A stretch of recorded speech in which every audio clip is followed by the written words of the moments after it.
On est le 3 mars, c'est la dernière journée pour cotiser à vos REER pour l'année 2024. On peut dire que c'est le début officiellement de la saison des impôts. Certains qui se frottent les mains, qui ont hâte de recevoir leur retour d'impôts, d'autres qui n'ont pas hâte de voir combien ça va leur coûter. Mais dans un cas comme dans l'autre, il faut s'assurer de rien oublier lorsqu'on produit notre rapport d'impôt. On en parle ce soir avec notre collaborateur Jean-Sébastien Jutras, planificateur financier et formateur à l'Astuce Formation. Bonsoir Jean-Sébastien. Bonsoir, Simon. Jean-Sébastien, les erreurs les plus fréquentes quand on produit notre rapport d'impôt, c'est quoi? Bien, ça va être drôle à dire, Simon, mais être trop de bonheur pour faire ses déclarations d'impôt, ça peut être une erreur et les faire trop tard aussi. Si on parle des faire trop de bonheur, ça fait en sorte que, mettons, aujourd'hui, Simon, tu décides de faire tes déclarations fiscales, mais ça se peut que tu n'aies pas reçu tous tes feuillets fiscaux encore. Il y a des choses que les institutions financières n'ont pas encore envoyées. Donc, si tu es trop rapide, tu vas faire tes déclarations fiscales, puis que finalement, 2 semaines plus tard, tu reçois un relevé. Là, ça se peut que tu dois faire un amendement sur ta déclaration fiscale. Si tu le fais pas, ça pourrait avoir que tu aies des frais d'intérêt, des frais de pénalité pour faire ça.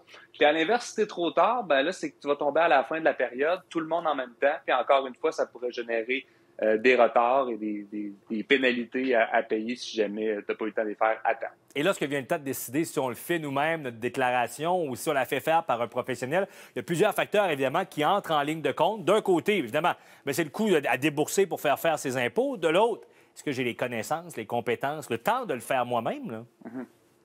Oui, bien, les gens qui veulent faire leur déclaration fiscale seuls, si vous avez un cas relativement simple et de la curiosité, je dois dire, ça prend de la curiosité quand même, Oui. le désir d'apprendre, bien, on pourrait acheter un logiciel et faire nous-mêmes notre déclaration fiscale. Les logiciels posent des questions pour vous.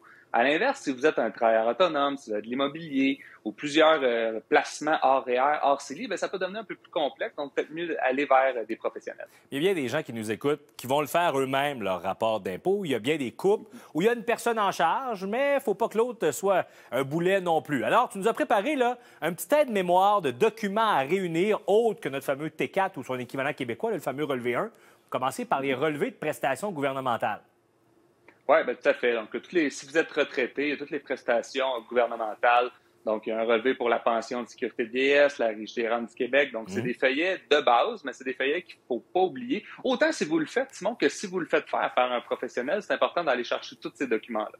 Autre catégorie de documents, les dépenses et les crédits d'impôt.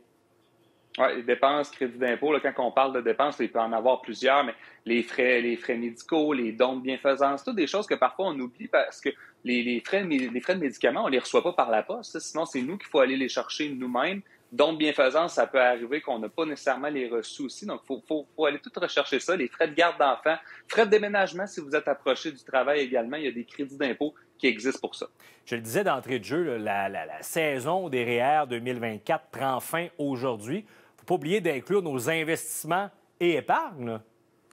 Oui, tout à fait. Donc, toutes les cotisations REER. Là, ici, vous pouvez voir les cotisations REE. C'est pas nécessairement pertinent au niveau des impôts, mais c'est quand même intéressant pour la personne qui prépare vos déclarations fiscales. Toutes les relevés de placement, ça se peut qu'il y ait des frais qui sont déductibles à l'intérieur de tout ça. Et si vous avez retiré des REER ou des FER, il y a des relevés qui doivent être utilisés pour les déclarations fiscales. Et on reçoit notre fameuse avis de cotisation à un certain moment dans l'année. Mais c'est important de l'avoir sous la main quand vient le temps de faire la prochaine saison des impôts. L'avis de cotisation, on la reçoit quelques semaines après avoir fait nos déclarations fiscales. Mais ça va être intéressant pour l'année suivante. Donc, si vous faites vos déclarations bientôt, vous allez recevoir, mettez-les dans une filière pour l'année prochaine parce qu'il y a plusieurs informations là-dedans, comme les droits REER non utilisés. Et si jamais vous changez de préparateur pour faire vos déclarations fiscales, bien, c'est intéressant pour le nouveau préparateur de voir ce qui s'est passé dans le passé. Si je fais faire mes impôts par quelqu'un, qu'est-ce que je dois surveiller?